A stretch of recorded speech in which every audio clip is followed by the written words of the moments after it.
అందరికీ నమస్కారం. ఈరోజు మీరు సైన్స్ అండ్ టెక్నాలజీ క్లాస్ గురించి మేము పెడుతున్నాము.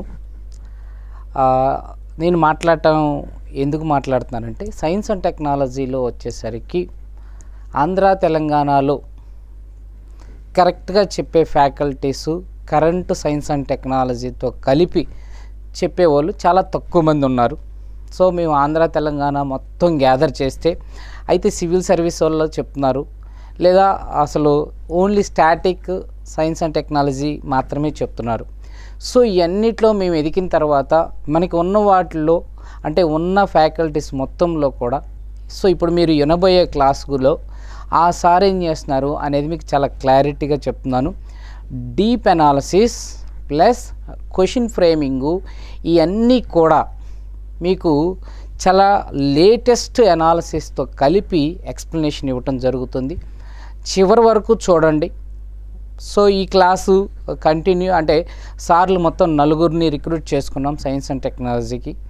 సార్ చెప్పే ఎక్స్ప్లెనేషన్ కనుక మీకు నచ్చితే మీకు పేపర్స్ మొత్తం సార్తోనే ఎక్స్ప్లెనేషన్ వస్తుంది. సో ఈ వీడియో మొత్తం చూసిన తర్వాత కామెంట్ రూపంలో కంపల్సరీ తెలియచేయండి. ఈరోజు 10 క్వశ్చన్స్ రిలీజ్ చేస్తున్నాము. Okay, thank you very much. Hi students, welcome to Harshit institute. ఈరోజు మనం ఎంపీఎస్సీ గ్రూప్ 2 మెయిన్ ఎగ్జామినేషన్లో భాగంగా సైన్స్ అండ్ టెక్నాలజీలో కొన్ని ఇంపార్టెంట్ క్వశ్చన్స్ని డిస్కస్ చేద్దాం. దానిలో భాగంగా ఫస్ట్ క్వశ్చను, ఈ క్రింది వానలో అమెరికా చంద్రునిపైకి ఉపయోగించే ఉపగ్రహాలు వ్యోమనౌకల విషయంలో సరికానివి ఏవి అని క్వశ్చన్ ఇచ్చాడు. దీని గురించి చూద్దాం. ఫస్ట్ ఆప్షన్ ఏమి ఇచ్చాడంటే PRIME, second Lunar Trailblazer, 3 Griffin mission, 4 SLIM mission, ఇలా 4 ఇవి మిషన్స్ గురించి ఇవ్వడం జరిగింది. ఇవి చంద్రుడి మీదకి అమెరికా పంపించే వాటిలో ఈ క్రింది వాటిల్లో ఉపగ్రహాలు లేకపోతే షిప్లో ఏది కరెక్ట్ కాదు అనే దాని గురించి ఇచ్చాడు. సరైన కానివే అన్నాడు. ఇక్కడ చూస్తే మనం ఈ ప్రైమ్ మిషన్ అనేది 2024లోనే అసలు అమెరికా నాసా వాళ్ళు ల్యాండ్ చేయాల్సింది. లునార్ అంటే చంద్రుడి మీదకి కొంత డిలే అయింది. డిలే అవటం వలన 25 సంవత్సరం ఫస్ట్ క్వార్టర్లో వాళ్ళు ల్యాండ్ చేయబోతున్నారు. కాబట్టి ఈ ఫస్ట్ ఆప్షన్ కరెక్టే, ప్రైమ్ మిషన్ అనేది. రెండోది లునార్ ట్రైల్ బ్లేజర్ అనేది ఇది స్పేస్ షిప్ మటు కాదు, ఇది ఒక రోవర్ అంటే చంద్రుడి మీద సంచరించే ఒక పరికరం, ఇన్స్ట్రుమెంటు. దీని పేరు లునార్ ట్రైల్ బ్లేజర్. ఇది ప్రైమ్ మిషన్లో భాగంగా ల్యాండ్ చేస్తారు. కాబట్టి ఇది కూడా కరెక్ట్ ఆన్సరే. ఏది లునార్ ట్రైల్ బ్లేజర్ అనేది, ఇది రోవరు. నెక్స్ట్ మూడోది వచ్చేసి గ్రిఫిన్ మిషన్. ఈ గ్రిఫిన్ అనేది ఏంటంటే ఒక ల్యాండర్, అంటే ప్రైమ్ మిషన్ లాగానే వేరే స్పేస్ షిప్లో పంపించే ల్యాండర్ అంటే చంద్రుడి మీద అడుగు పెడుతుంది. అయితే ఇక్కడ ఈ 3 కరెక్టే. 4వది వచ్చేసి స్లిమ్ మిషన్ అనేది ఏంటంటే జపాను చంద్రుడి మీదకి ఉపయోగించిన స్పేస్ షిప్ అన్నమాట. కాబట్టి అది జపాన్ సంబంధించింది, నాసా అమెరికాకు సంబంధించింది ఏమాత్రం కాదు. కాబట్టి అది రాంగ్ ఆన్సర్ ఇవ్వబడిన దాంట్లో. పోతే ఇక్కడ ఏంటంటే ఈ PRIME mission Lunar Trailblazer ఏంటంటే మెయిన్ యొక్క ఆబ్జెక్టివ్ ఏంటంటే చంద్రుడి మీద నీటి జాడలు, నీరు ఉందా, ఉంటే ఏ రూపంలో అంటే ఆక్సిజన్ రూపంలో ఉందా, ఎట్లా ఉంది, గడ్డగట్టి ఉంది అనే దాని మీద పరిశోధన చేసి తెలుసుకోవడం కోసం. అంటే భవిష్యత్తులో భూమి అంతరించిపోయి భూమి మీద సమస్యలు వచ్చినప్పుడు మానవులు చంద్రుడి మీద నివాసం ఏర్పరచుకోవాల్సిన అవసరం ఎంతైనా ఉంది. దాదాపు ఒక 30-40 సంవత్సరాల తర్వాత చంద్రుడి మీద ఆవాసం ఏర్పడాల్సిన అవసరాల్లో పరిస్థితులు ఏర్పడతాయి. కాబట్టి ఆ దిశగా ఇప్పటి నుంచే చంద్రుడి మీద నీటి జాడలు ఉన్నాయా లేవా, ఉంటే ఏ కండిషన్లో ఆ వాటర్ ఉన్నది అనే దాన్ని పరిశీలించడం కోసం ఈ యొక్క PRIME mission Lunar Trailblazer ఇవన్నీ ల్యాండ్ చేయబోతున్నారు. కాబట్టి ఈ క్వశ్చన్లో ఇవ్వబడిన 3 ఆప్షన్లు కరెక్టే. 4వది మటుకు జపాన్ది. అయితే ఇక్కడ ఆప్షన్స్ని ఇవ్వడం కొంత మిస్టేక్ జరిగింది. కాబట్టి ఇక్కడ మొదటి 3 ఆప్షన్స్ కరెక్ట్గా మనం భావించాలి. 4వది మటుకు ఇక్కడ సరికాని దాని కింద భావించాల్సిందిగా స్టూడెంట్స్ని అబ్జర్వ్ చేయాల్సిందిగా కోరుతున్నాను. Next question 77. నాసా 77లో ప్రయోగించిన వాయేజర్ 1 నక్షత్రాంతర వ్యోమనౌక ఇటీవల వార్తలకు వచ్చింది. ఈ విషయంలో ఈ దిగువంశాలను పరిశీలించండి. ఇటీవల అంటే అక్టోబరు, నవంబర్ నెలలో వాయేజర్ గురించి దినపత్రికల్లో న్యూస్ పేపర్స్లో రావడం జరిగింది. దీని మీద మనకి గ్రూప్ 2 మెయిన్ ఎగ్జామినేషన్లో కంపల్సరీగా క్వశ్చన్ వచ్చే అవకాశం ఎక్కువ పాళ్ళు ఉంది. ఎందుకంటే నాసా వాళ్ళు 77లోనే వోయేజర్ 1 వోయేజర్ 2 అనే స్పేస్ షిప్పుల్ని ప్రయోగించారు. వాస్తవంగా వోయేజర్ 1 కన్నా వోయేజర్ 2 ముందు ల్యాండ్ చేశారు నాసా వాళ్ళు. ఎప్పుడంటే 1977 ఆగస్టు 20న వోయేజర్ 2ను ల్యాండ్ చేయడం జరిగింది. అలాగే 1977 సెప్టెంబర్ 5న వోయేజర్ 1ని అంటే కొద్ది లేటుగా ల్యాండ్ చేయడం జరిగింది. ఈ రెండింటిని ఎందుకంటే అవుటర్ స్పేస్లో అంటే మనకి భూమికి దూరంగా సూర్య కుటుంబంలో అవుటర్ స్పేస్లో ఉన్న గ్రహాలని బుధుడు, శుక్రుడు, శని, నెప్ట్యూన్ లాంటి గ్రహాల్లో ఉండే పరిస్థితులు, అక్కడ వాటర్ ఉందా, జీవం ఉందా, లేకపోతే ఎటువంటి వాతావరణ పరిస్థితులు అక్కడ ఉన్నాయి, మానవుడు అక్కడ నివసించడానికి ఉపయోగపడే పరిస్థితులు ఏమైనా ఉన్నాయా లేవా అని స్టడీ చేయడం కోసం ఈ యొక్క వోయేజర్ 1 వోయేజర్ 2 మిషన్స్ని 1977లోనే నాసా వాళ్ళు ల్యాండ్ చేయడం జరిగింది. అయితే ఆశ్చర్యకరంగా ఆ యొక్క స్పేస్ షిప్పులు ఇప్పటికి కూడా కంప్లీట్గా పనిచేస్తూ ఉన్నాయి.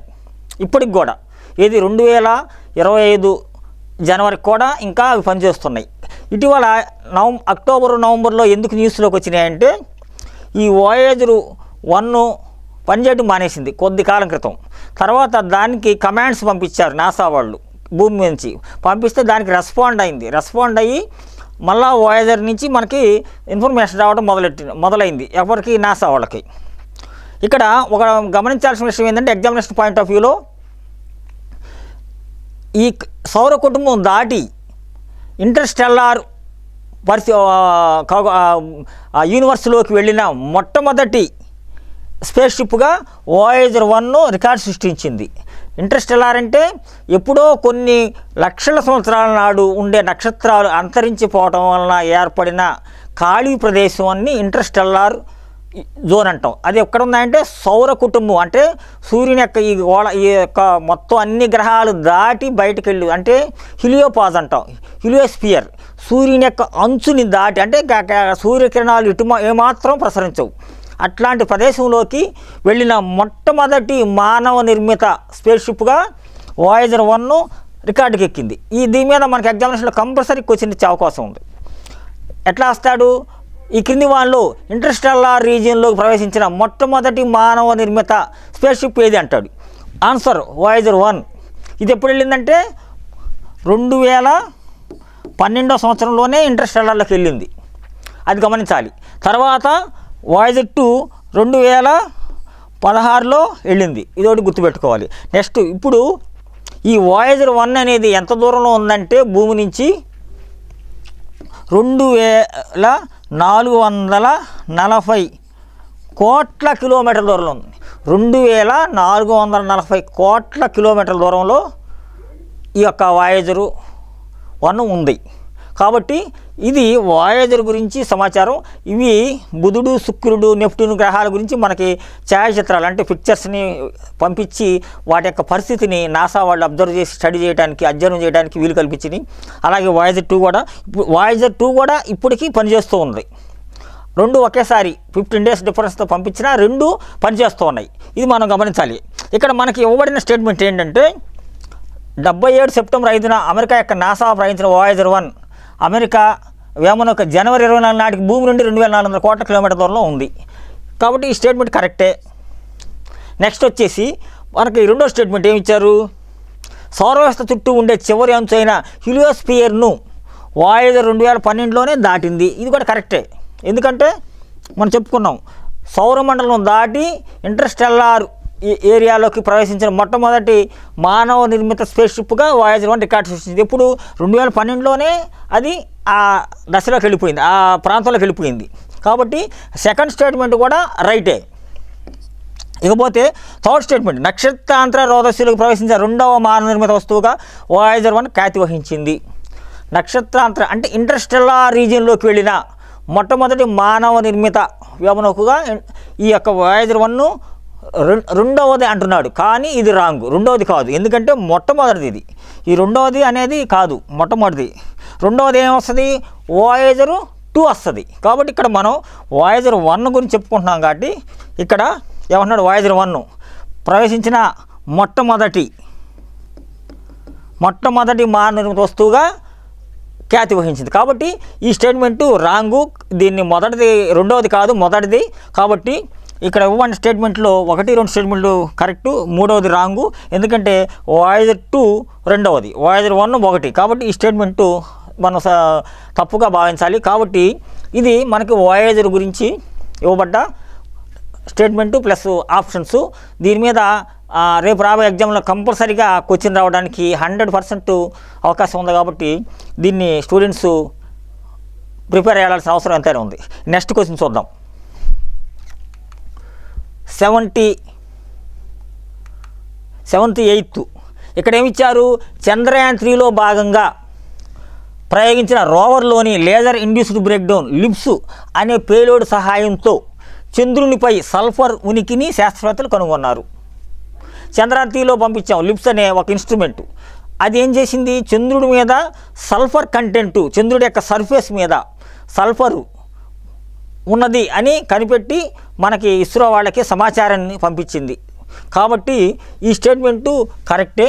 ఎందుకంటే ఈ లిప్స్ అనేది లేజర్ ఇండ్యూస్డ్ ఆ ఇన్స్ట్రుమెంటు దీన్ని కనిపెట్టి పంపించింది. కాబట్టి ఫస్ట్ స్టేట్మెంటు ఇక్కడ ఇవ్వబడిన ఆప్షను కరెక్ట్గా భావించాలి. ఇక రెండవది, ఈ లిప్స్ పేలోడ్ను బెంగళూరులోని laboratory for electro optic system లియోస్ అనే సంస్థ తయారు చేసింది అని అంటున్నారు, అంటే అభివృద్ధి చేసింది అంటున్నాడు.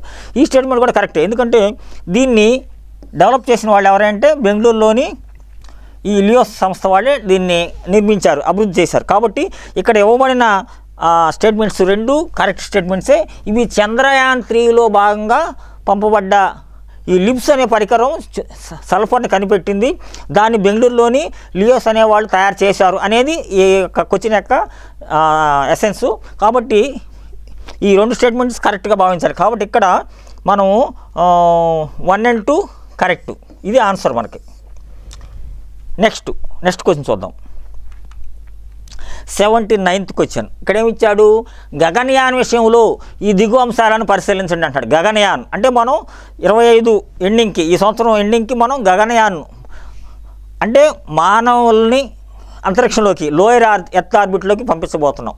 దీనికోసం మనం గత 7 సంవత్సరాలుగా కృషి చేస్తూ అనేకమైన టెస్టుల్ని, అంటే మానవుల్ని అంతరిక్షంలో పంపించడానికి కావాల్సిన రకరకాల టెస్టులు ఉన్నాయి.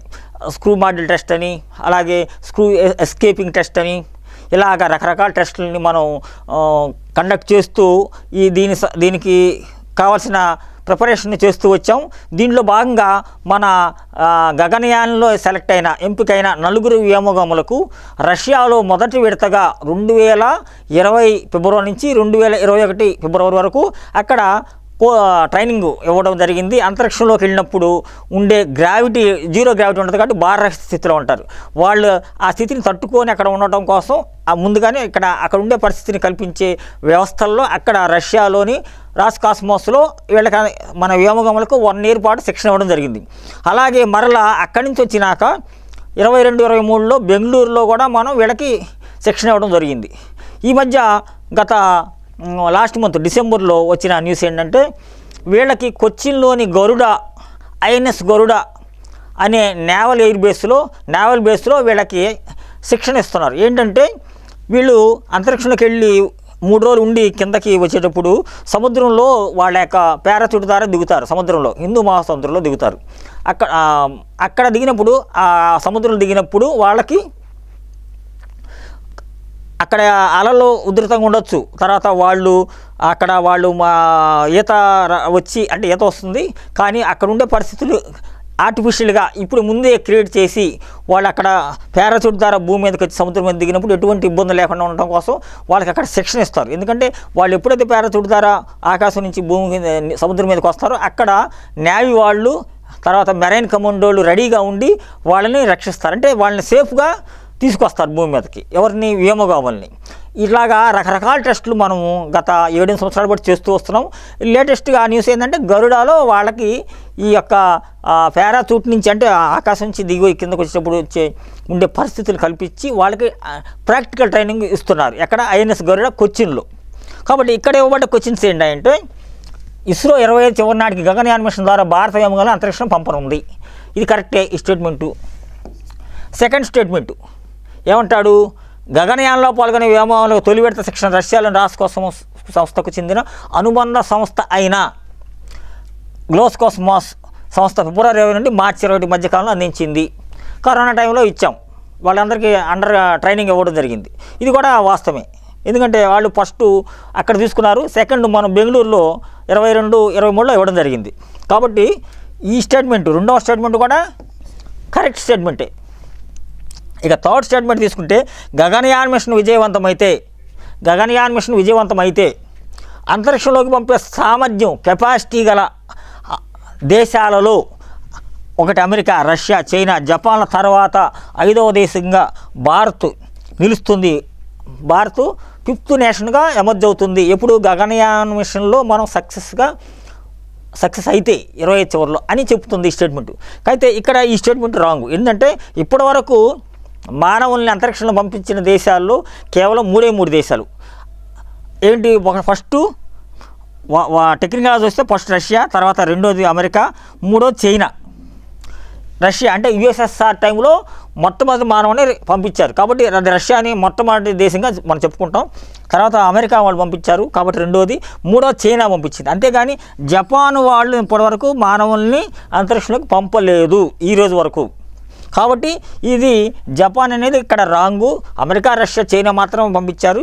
మనం గగనయాన్లో సక్సెస్ అయితే మనం 4th నేషన్గా, 4వ దేశంగా ప్రపంచంలో రష్యా, అమెరికా, చైనాల తర్వాత వ్యోమగాముల్ని అంతరిక్షంలో పంపించిన 4వ దేశంగా, ది 4th నేషన్గా ఇండియా ఆవిర్భవిస్తుంది. ఏది? గగనయాన్ మనం సక్సెస్గా చేయబోతున్నాం కాబట్టి ఈ స్టేట్మెంట్ రాంగు.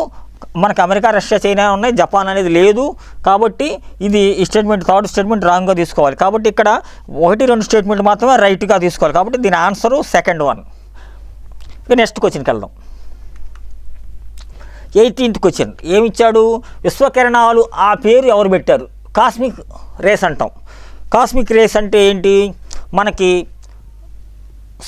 సూర్యుని నుంచి మరియు ఇంటర్స్టెల్లార్లోంచి, ఇతర గ్రహాల నుంచి, సౌర కుటుంబం అవతల, అంటే సూర్యుడి యొక్క సోలార్ సిస్టమ్ నుంచి అవతల నుంచి వచ్చే ఈ యొక్క రేస్ని మనం కాస్మిక్ రేస్ అంటాం. ఇవి సబ్ అటామిక్ పార్టికల్స్ అంటారు. సబ్ అటామిక్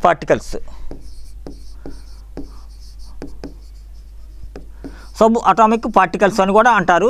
ఇవి కాంతితో పాటు వేగంగా ప్రయాణిస్తాయి. ఇవి భూమి మీద చేరటానికి ప్రసరిస్తాయి, కానీ మధ్యలో ఉండే మ్యాగ్నెటిక్ ఫీల్డ్, అల్ట్రావైలెట్ రేసు వీటిని చాలా వరకు కంట్రోల్ చేస్తాయి భూమి మీద చేరకుండా. కానీ కొన్ని కిరణాలు ఆ అల్ట్రావైలెట్ రేసుని, తర్వాత మ్యాగ్నెటిక్ ఫీల్డ్ని తప్పించుకొని కొన్ని కిరణాలు భూమి మీద రీచ్ అవుతాయి, మన సర్ఫేస్ మీదకి. పోతే ఇక్కడ ఇవి మ్యూయాన్, మ్యూయాన్ అనే పార్టికల్స్, అంటే రేసుగా భూమి మీదకి చేరతాయి కొన్ని.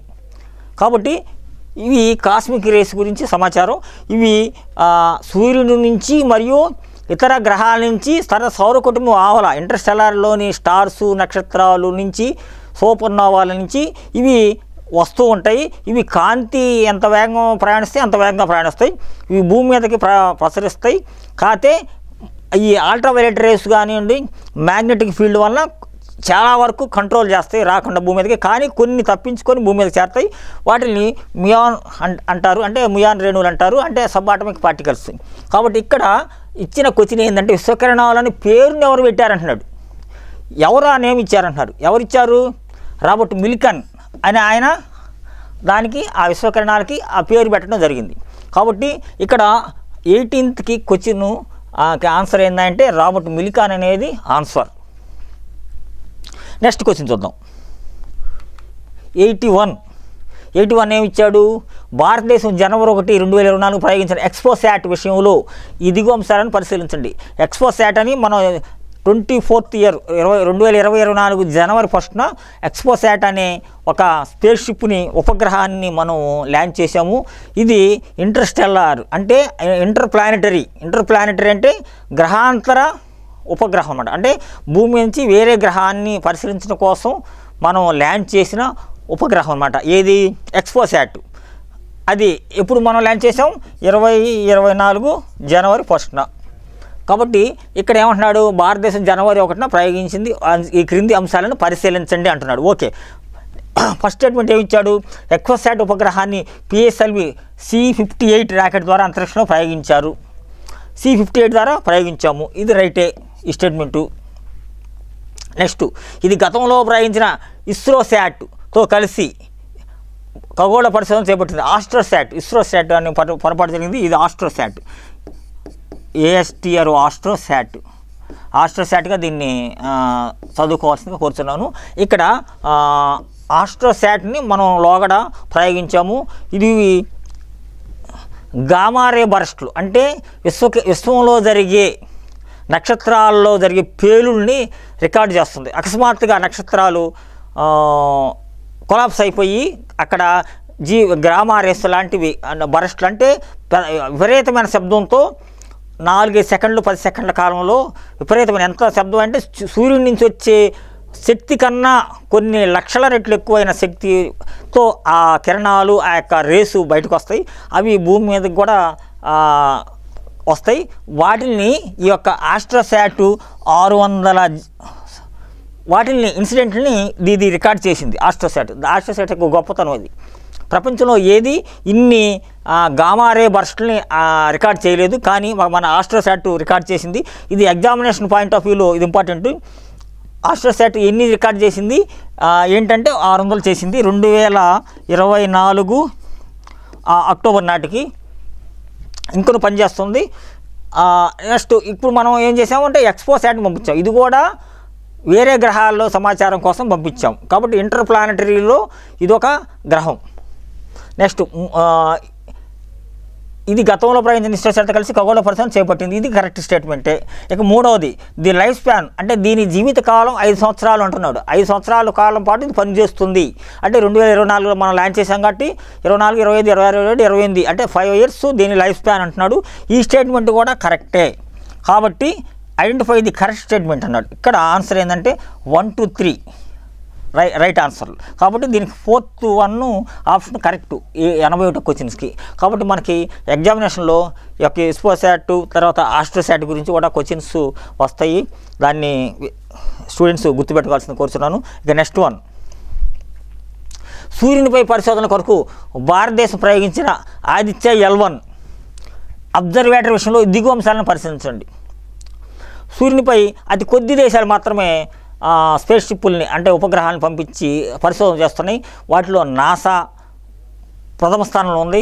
తర్వాత జపాన్ కూడా పంపించింది. ఇప్పుడు మనము ఆదిత్య L1 అనే దాన్ని మనం పంపించాం 2023లో.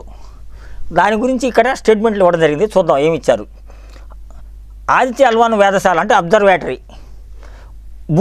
భూమికి 1.5 మిలియన్ కిలోమీటర్ దూరంలోని L1 పాయింట్ లాగ్రాంజ్ పాయింట్ వద్ద స్థిరంగా ఉండి సూర్యునిపై పరిశోధన నిర్వహిస్తుంది అంటున్నాడు.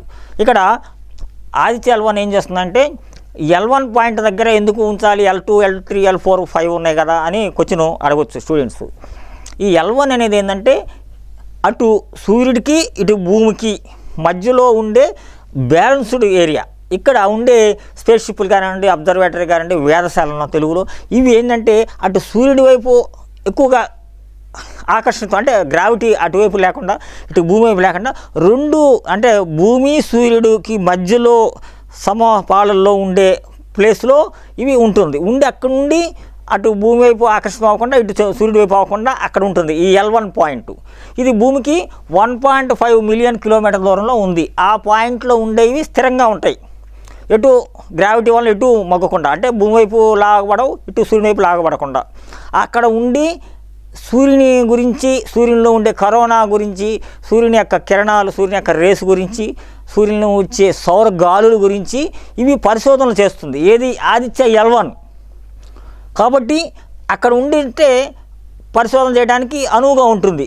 అదే భూమి మీద ఉన్నాం అనుకోండి, మనకు ఆకాశం అడ్డు వస్తుంది, తర్వాత వాతావరణం సరిగ్గా లేనప్పుడు సూర్యుడి గురించి కిరణాలు కానివ్వండి, సూర్యుని ప్రతిబింబం సరిగ్గా కనపడదు, తర్వాత డిస్టెన్స్ ఎక్కువ పెరుగుతుంది, ఇక్కడ కొన్ని రకాల పొల్యూషను అడ్డం వస్తాయి.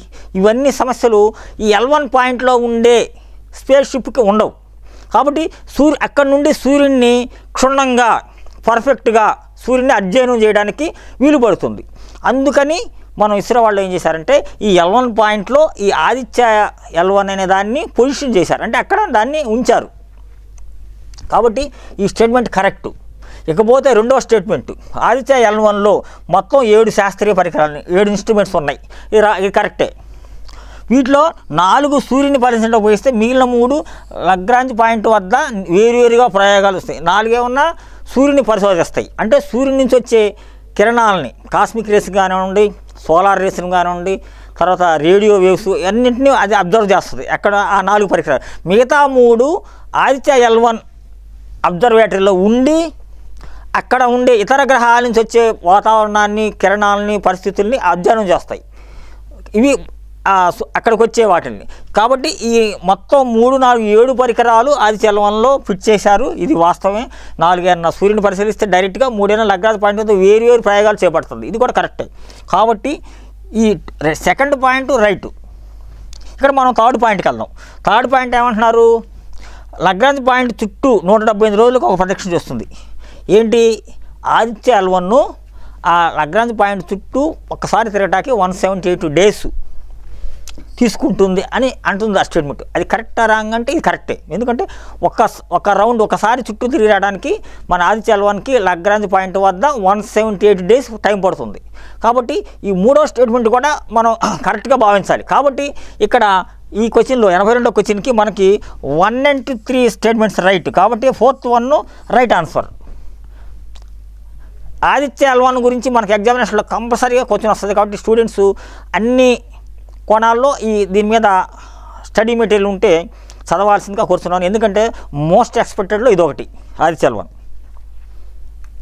నెక్స్ట్ 83rd క్వశ్చన్ చూద్దాం ఏమి ఇచ్చారు. నిసార్ శాటిలైట్ విషయంలో దిగువ అంశాలను పరిశీలించండి.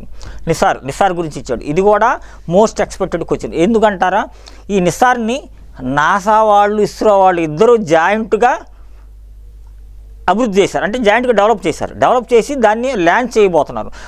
దీన్ని ల్యాండ్ చేయడానికి అన్నీ రెడీ చేశారు ఒక 4 months బ్యాక్, అక్టోబర్ నాటికి. కానీ ఆ ఉపగ్రహం పైన ఉండే ప్లేట్లు కొన్ని డిఫరెన్స్లు వచ్చేసి ఇస్రో వాళ్ళు ఏం చేశారంటే మరలా దాన్ని నాసాకు పంపించారు.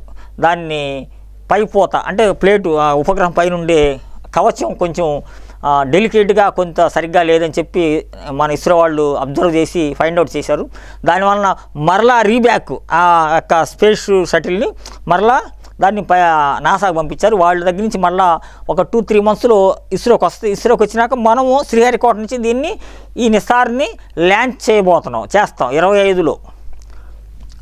అది నిసార్ గురించి. కాబట్టి నాసా వాళ్ళు, ఇస్రో వాళ్ళు జాయింట్గా దీన్ని అభివృద్ధి చేస్తున్నారు. ఈ ప్రాజెక్టులో అయ్యే ఖర్చులు దాదాపు 80% ఖర్చుని నాసా భరిస్తుంది. ఓన్లీ 20% మాత్రమే మన ఇస్రో వాళ్ళు భరిస్తున్నారు. ఇది గమనించవలసిన కోరుతున్నాను. నెక్స్ట్ వచ్చేసి ఫస్ట్ స్టేట్మెంట్ ఏమి ఇచ్చాడో చూద్దాం. నిసార్ శాటిలైట్ విషయంలో దిగువలను పరిశీలించండి అన్నాడు. 1, నిసార్ ఉపగ్రహాన్ని నాసా, ఇస్రోలు కలిసి జాయింట్గా అభివృద్ధి చేశాయి. ఇది కరెక్ట్ స్టేట్మెంట్. మనం చెప్పుకున్నాం, కరెక్టే. ఇద్దరు కలిసి జాయింట్గా దీన్ని డెవలప్ చేశారు. 2వది, నిసార్ దిగువ భూకక్షలోకి ప్రవేశపెడతారు.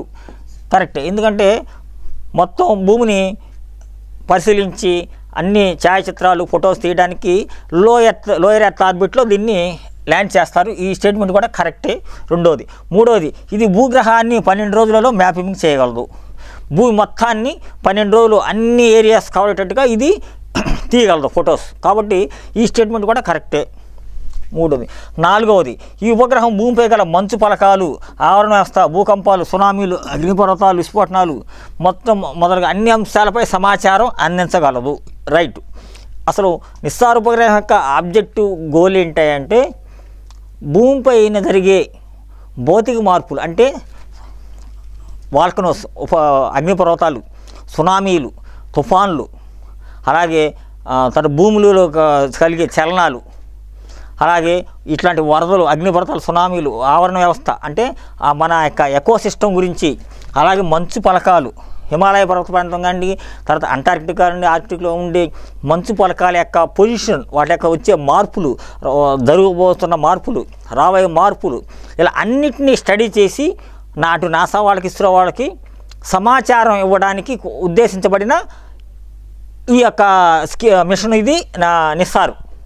కాబట్టి ఈ ఇవ్వబడిన 4 స్టేట్మెంట్లు కరెక్టే. కాబట్టి ఇక్కడ ఆన్సరు 4th వన్ గా భావించవలసి వస్తుంది. నిస్సార్ మీద కూడా మనకు కంపల్సరీగా క్వశ్చన్ వస్తుంది ఎగ్జామినేషన్లో. ఆదిత్య L1 లాగానే నిస్సార్ మీద కూడా వస్తుంది. కాబట్టి నిస్సార్ని కూడా A to Z ఎట్లా క్వశ్చన్ వస్తుంది అనే దాన్ని స్టూడెంట్స్ అబ్జర్వ్ చేసి పూర్తిగా ఇన్ఫర్మేటివ్గా చదవాల్సిన అవసరం ఉంది. నెక్స్ట్ క్వశ్చన్ చూద్దాం. 84th దేశంలో 2వ రాకెట్ లాంచింగ్ స్టేషన్ను తమిళనాడు రాష్ట్రంలోని తుత్తుకూడి జిల్లాలోని కులశేఖర పట్టినం, మన పట్టణం అంటాం, వాళ్ళు పట్టినం అంటారు, అది కొద్దిగా మీరు గమనించవలసి వచ్చినాము. ఇది రాంగుగా రాయడం కాదు, కులశేఖర పట్టినం అనే పిలుస్తారు, వద్ద ఏర్పాటు చేస్తున్నారు. ఈ దిగువ అంశాలను పరిశీలించండి అంటున్నాడు. ఇప్పుడు మనకి రాకెట్ లాంచింగ్ స్టేషన్ ఒకటే ఉంది. ఎక్కడుంది? శ్రీహరికోటలో ఉంది. ఇంతకుముందు నెల్లూరు అనేవాళ్ళు, ఇప్పుడు బాలాజీ జిల్లాలో ఉంది. అక్కడి నుంచి మనం అన్ని ర్యాకెట్లని లాంచ్ చేస్తూ ఉంటాం. మన దేశానికి ఉన్న ఒక ర్యాకెట్ లాంచింగ్ స్టేషన్ అది. ఇప్పుడు ఇక్కడ తమిళనాడులోని తుత్తుకుడి, దీన్ని టుటికోరిని కూడా అంటాం. అక్కడ అంటే మన భారతదేశం దక్షిణ కోణంలో ఉంది, కన్యాకుమారి దగ్గరలో. అక్కడ 2వ లాంచింగ్ స్టేషన్ని కన్స్ట్రక్ట్ చేస్తున్నారు. అసలు 2వ లాంచింగ్ స్టేషన్ ఎందుకండి, ఇక్కడ ఒకటి ఉన్నది కదా అనే డౌట్ మనకి వస్తుంది. ఇక్కడ శ్రీహరికోటలో ఏంటంటే పెద్ద పెద్ద రాకెట్లు ల్యాండ్ చేయడానికి ఎక్కువ ఫెసిలిటీస్ ఉన్నాయి, ఇన్ఫ్రాస్ట్రక్చర్. కానీ మనం ఈ మధ్య ఏంటంటే గత 5 సంవత్సరాల నుంచి స్మాల్ శాటిలైట్స్, చిన్న శాటిలైట్స్ని ఎక్కువ సంస్థలు ప్రైవేటీకరణ చేసాం మనం స్పేస్ని కూడా. కాబట్టి ఎక్కువ సంస్థలు చిన్న శాటిలైట్స్ని తయారు చేసి వాటిని ల్యాండ్ చేయడానికి వస్తున్నారు ముందుకి. అటు స్టార్టప్స్, అంకుర సంస్థలు కానివ్వండి, ఎవరైనా కానివ్వండి, ప్రైవేట్ వాళ్ళు కానివ్వండి. కాబట్టి వాటిని ల్యాండ్ చేయడానికి ఇస్రోలో సమయము, అవకాశాలు తక్కువ ఉంటాయి. ఎందుకంటే వాళ్ళు పెద్ద పెద్ద ప్రాజెక్టులు ఉన్నాయి, మిషన్స్ ఉన్నాయి. కాబట్టి వాళ్ళు ఈ చిన్న రాకెట్ ఉపగ్రహాలని, చిన్న చిన్న శాటిలైట్స్ని ల్యాండ్ చేయడానికి కావాల్సిన రాకెట్ కానీ వ్యవస్థ కానీ కల్పించడానికి వాళ్ళకి కొద్దిగా సమస్య, అవరోధంగా ఉంటుంది. కాబట్టి దాన్ని దృష్టిలో పెట్టుకుని, రెండవది ప్రపంచంలో ఉండే స్పేస్ వాణిజ్యములు, అంతరిక్ష వాణిజ్యములు భారతదేశం యొక్క వాటా ఇప్పుడు కేవలం 2% మాత్రమే ఉంది 2024 నాటికి. మన ఎయిమ్ ఏంటి? ఇండియా యొక్క ఎయిము 2035 నాటికి కనీసం 10% ప్రపంచ అంతరిక్ష రంగంలో బిజినెస్ని మనం సాధించాలి. అంటే మనం వేరే దేశాలకు సంబంధించిన ఉపగ్రహాలని వాటిని మనం ల్యాండ్ చేసి మనం ఆ వాణిజ్య పద్ధతిలో ఆదాయాన్ని సంపాదించాలి అనేది మన లక్ష్యం. 2%ని 10% తీసుకెళ్లాలనేది మన లక్ష్యం. దాన్ని డెవలప్ చేయాలంటే, ఆ దిశగా మనం వెళ్ళాలంటే, 10% సాధించాలంటే మనకు ఉన్న శ్రీహరికోట ల్యాండ్ స్టేషన్ ఒకటే సరిపోదు. కాబట్టి మనం స్మాల్ ఉపగ్రహాన్ని, చిన్న ఉపగ్రహాన్ని ల్యాండ్ చేయడం కోసం మనము 2వ దాన్ని కులశేఖరపట్నం వద్ద కన్స్ట్రక్ట్ చేస్తున్నాం. అది గమనించవలసింది. తర్వాత దీన్ని అక్కడ నిర్మించవలసిన అవసరాలు ఏంటంటే ఇంకా కొన్ని 2-3 ఉన్నాయి. ఏంటంటే ఒకటి మెయిన్ ఏంటంటే, మనం ఏదైనా ఉపగ్రహాన్ని శ్రీహరికోట నుంచి ల్యాండ్ చేసినప్పుడు అది ఎక్కువగా భూమధ్య రేఖ మీదుగా మనం వదులుతాం. భూమధ్య రేఖ మీద ఉన్నప్పుడు వెంటనే మనకి శ్రీలంక యొక్క భౌగోళిక ప్రాంతం మనకి ఈ ఉపగ్రహానికి అడ్డు వస్తుంది. ఆ శ్రీలంక మీదుగా మనం దాన్ని ఆ ఉపగ్రహాన్ని పంపిస్తే ఏదైనా అనుకోని సంఘటన జరిగి ఏదన్నా ప్రమాదం జరిగితే ఆ యొక్క శిథిలాలు శ్రీలంక మీద పడవచ్చు. అలాగే జన నష్టం జరగవచ్చు, ఆస్తి నష్టం జరగవచ్చు. కాబట్టి వేరే దేశానికి మన వలన ప్రమాదం, ఇబ్బంది కలగకూడదు. కాబట్టి మనం ఇప్పుడు దాకా ఏం చేస్తున్నామంటే, శ్రీలంకని ఆ ఉపగ్రహాన్ని ల్యాండ్ చేసినప్పుడు శ్రీహరికోట నుంచి దాన్ని శ్రీలంక భూభాగాన్ని తప్పించి ఇట్లాగా, అంటే దాన్ని ఏమంటామంటే, ఇది ఇండియా అనుకోండి, ఇక్కడ శ్రీలంక ఉంటే శ్రీహరికోట నుంచి ఇలాగా వచ్చేస్తుంది. అలా రాకుండా మనం చేస్తున్నాం. ఇప్పుడు ఇలాగా తీసుకొచ్చి ఇలాగా పక్క తిప్పి ఇలా పంపిస్తున్నాం. అంటే దీన్ని ఏమంటామంటే డాగ్ లెగ్ మ్యానోవర్ అంటారు టెక్నికల్ భాషలో. డాగ్ లెగ్ మ్యానోవర్ అంటే ఆ స్ట్రైట్ భూమిని తప్పించి ఇలా పక్కకి వెళ్ళి మళ్ళీ వెళ్ళిపోవడం. దాన్ని నిర్వహించవలసి వస్తుంది శ్రీహరికోట నుంచి షార్ వాళ్ళు. దానివల్ల ఏంటంటే ఖర్చు పెరుగుతుంది, ఎందుకంటే డిస్టెన్స్ పెరుగుతుంది, ఉపగ్రహం వెళ్ళాల్సిన రాకెట్ వెళ్ళాల్సిన డిస్టెన్స్ పెరుగుతుంది, దానివల్ల ఫ్యూయల్ ఇంధనం పెరుగుతుంది, ఆదాయం తర్వాత సమయం ఎక్కువ వేస్ట్ అవుతుంది. ఇవన్నీ దృష్టిలో పెట్టుకొని మనం ఏంటంటే ఈ చిన్న ఉపగ్రహాలకు కూడా ఇంత శ్రమ ఎందుకు, అలాగే మనం ఈ సమయాన్ని ఆదా చేయొచ్చు, రెండవది ఇంధనాన్ని ఆదా చేయొచ్చు అనే ఉద్దేశంతో ఇప్పుడు మనం కులశేఖరపట్నం వద్ద 2వ పోర్టు స్పేస్ పోర్టుని నిర్మిస్తున్నాం. మెయిన్ ఇది ఏంటంటే శ్రీలంక భూభాగం మీదుగా ఉపగ్రహాలు పోతున్నాయి కాబట్టి మనం వాటిని తప్పించి, శ్రీలంకను తప్పించి ఇలాగా మనం పంపిస్తున్నాం. దానివల్ల ఇంధనాన్ని సమయాన్ని ఇప్పుడు మనం ఆదా చేయాలంటే చిన్న ఉపగ్రహాలు ల్యాండ్ చేసినప్పుడు కులశేఖరపట్నం నుంచి అయితే డైరెక్ట్గా ల్యాండ్ చేయొచ్చు. శ్రీలంక భూభాగం అసలు టచ్ అవ్వదు, శ్రీలంకకి పడమరగా ఈ ఉపగ్రహాలు వెళ్ళిపోతాయి భూమధ్య రేఖ మీదుగా అంతరిక్షంలోకి. కాబట్టి శ్రీలంక ఎటువంటి ఇబ్బంది లేదు. దీనివల్ల మనకి ఇంధనం సేవ్ అవుద్ది, రెండవది సమయం కూడా సేవ్ అవుతుంది. అదొకటి మెయిన్ పాయింట్. కులశేఖరపట్నం వద్ద మనం 2వ పోర్ట్ స్టేషన్ కట్టాల్సిన కారణాల్లో అది 2వది.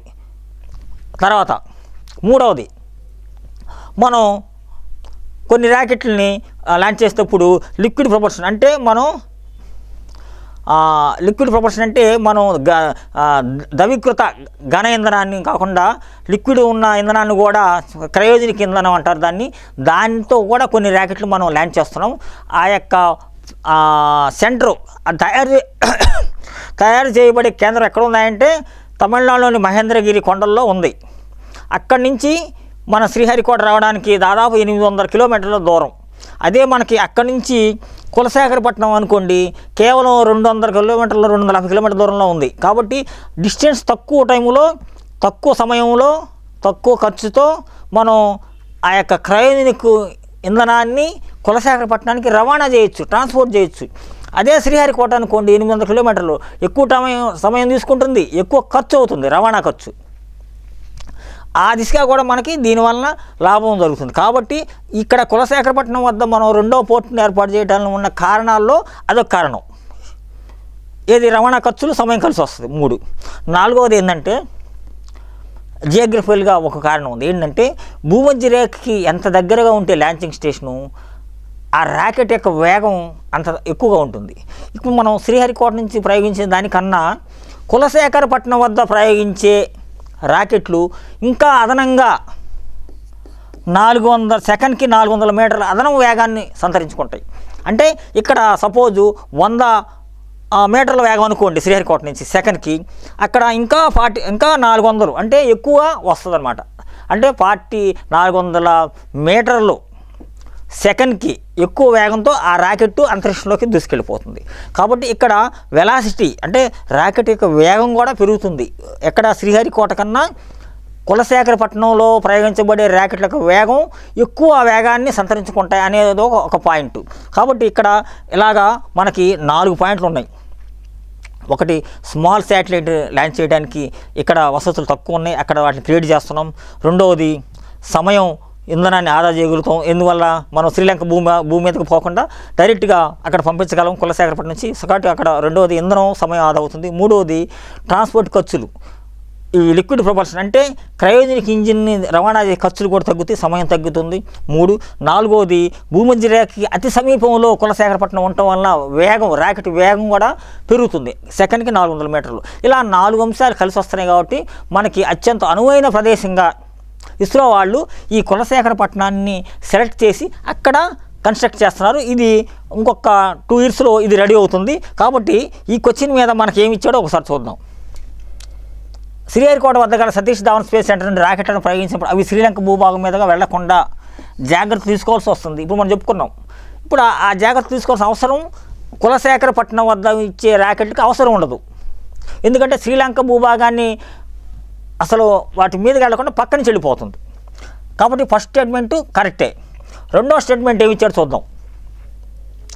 ఈ స్పేస్ స్టేషన్లో మొత్తం 35 సౌకర్యాలు ఉంటాయి. Launch pad, rocket integration facility, mobile launcher.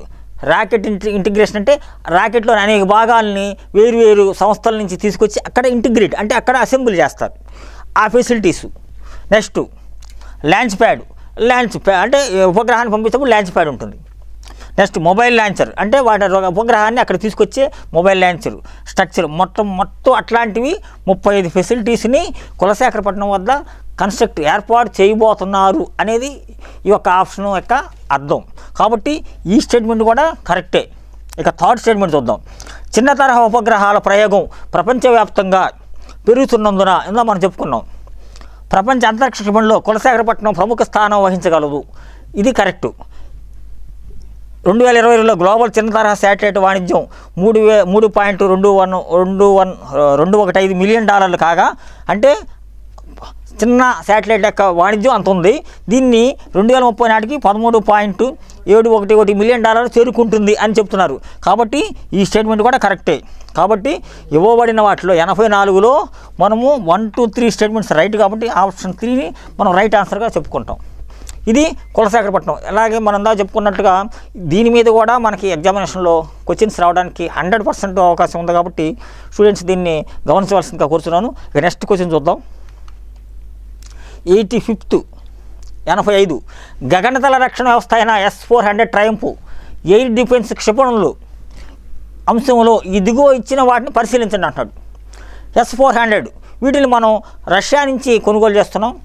మొత్తం 5 ఎయిర్ డిఫెన్స్ సిస్టంలు ఇవి మనం రష్యా నుంచి కొనుగోలు చేయడం కోసం 2018 ప్రాంతంలోనే మనం అగ్రిమెంట్ కుదుర్చుకున్నాం. తర్వాత రష్యా నుంచి మనకి ఇప్పటివరకు 3 ఈ S-400 ఎయిర్ డిఫెన్స్ సిస్టమ్ మనకు వచ్చినాయి. ఇంకా మిగతా రావాలి. ఆ 2 రావడానికి డిలే అవుతుంది. ఎందువల్ల అంటే రష్యా ఉక్రెయిన్ యుద్ధం జరగడం వలన అవి మనకి రావడానికి కొంత సమయం పడుతుంది. లేకపోతే మనకి 24 నాటికే మొత్తం 5 ఎయిర్ డిఫెన్స్ వ్యవస్థలు ఇండియా చేరుకునేవి. ప్రజెంట్ 3 మనం అందుకున్నాం. ఇంకా 2 మనం రష్యా నుంచి అందుకోవాల్సి ఉన్నది. బహుశా 25లో ఎండింగ్ నాటికి ఆ 2 వ్యవస్థలు కూడా ఇండియాకి చేరతాయని అనుకుంటున్నారు. చూద్దాం. ఇంకా నెక్స్ట్ ఇక్కడ ఏమంటున్నాడంటే ఈ ఎయిర్ డిఫెన్స్ వ్యవస్థ ఏంటంటే ఇతర దేశాలు అంటే మన శత్రు దేశాలు ఏంటంటే మెయిన్ చైనా ఇటుపక్క పాకిస్తాన్ ఉన్నాయి. ఈ 2 దేశాల నుంచే మనకి మెయిన్ థ్రెట్ ఉంది. కాబట్టి మనం మన రక్షణ కోసం వీటిని మనం రష్యా నుంచి కొనుగోలు చేస్తున్నాము. వీటి యొక్క పనితనం ఏంటంటే ఇవి ఏం పని చేస్తాయంటే ఇవి శత్రు దేశాల నుంచి వచ్చే మిసైల్స్ కానివ్వండి, తర్వాత డ్రోన్లు కానివ్వండి, ఎయిర్ క్రాఫ్ట్స్ యుద్ధ విమానాలు కానివ్వండి, తర్వాత ICBMలు ఖండాంతర క్షిపణులు అంటే అవి న్యూక్లియర్ అవ్వచ్చు లేదా కన్వెన్షనల్ సాంప్రదాయ క్షిపణులు అయి ఉండొచ్చు.